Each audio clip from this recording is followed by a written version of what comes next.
कौम समूद अरब की एक मशहूर और ताकतूर कौम थी जो हिजर नामी इलाके में आबाद थी। ये लोग पहाड़ों को तराश कर शानदार घर और महलात बनाते थे, अनाज उगाते और माल मवेशी पालते थे। उनके पास हर तरह की नेमतें थीं, मगर वो अल्लाह की बजाय बुतों की इबादत करते थे और अपनी दौलत व ताकत पर गुरूर करते थे। उनके दरमियान अल्लाह ने एक नेक और सच्चे शख्स हजरत सालेह को नबी बनाकर भेजा। हजरत सालेह ने अपनी कौम से कहा, ऐ मेरी कौम, अल्लाह की इबादत करो, उसके सिवा तुम्हारा कोई माबूद नहीं। मगर कौम ने मजाक उड़ाया और कहा, ऐ सालेह, हम तुम्हें पहले अच्छा समझते थे, मगर अब तुम हमें उन माबूदों की इबादत से रोक रहे हो जिनकी इबादत हमारे बाप दादा करते आए हैं।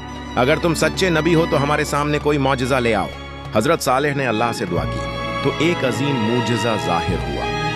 पहाड़ फटा और उसके अंदर से एक निहायत खूबसूरत, बड़ी और गहरी रंगत वाली हामला ऊंटनी निकली। ये अल्लाह की तरफ से एक निशानी थी, उसलिए उसे नाकतुल्लाह यानी अल्लाह की ऊंटनी कहा गया।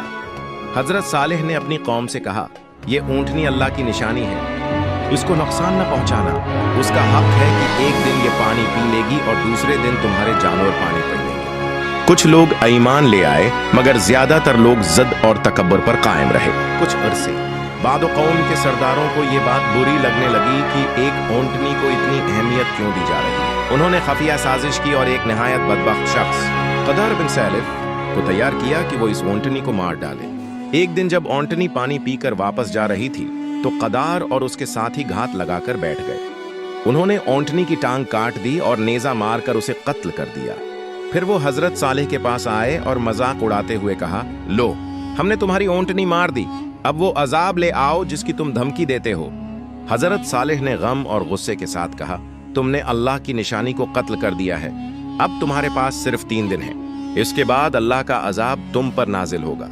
इसके बाद पहला दिन आया तो लोगों के चेहरे जर्द पड़ गए, दूसरे दिन सुर्ख हो गए, तीसरे दिन काले हो गए, चौथे दिन अचानक एक जोरदार चीख और खौफनाक जलजला आया जिसने पूरी कौम को तबाह कर दिया। सब लोग अपने घरों में मुर्दा पड़े रह गए। इनके शानदार महलात और मजबूत किले भी उन्हें न बचा सके।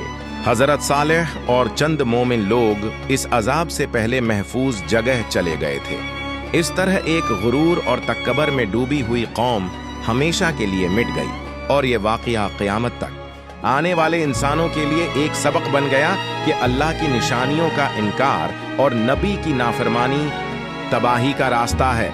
मज़ीद दिलचस्प वीडियोस के लिए हमारे चैनल को सब्सक्राइब करें ताकि हमारी हर नई से नई वीडियो अब तक पहुंचती रहे। अपना ख्याल रखिए और मुझे दीजिए इजाज़त। खुदा हाफिज।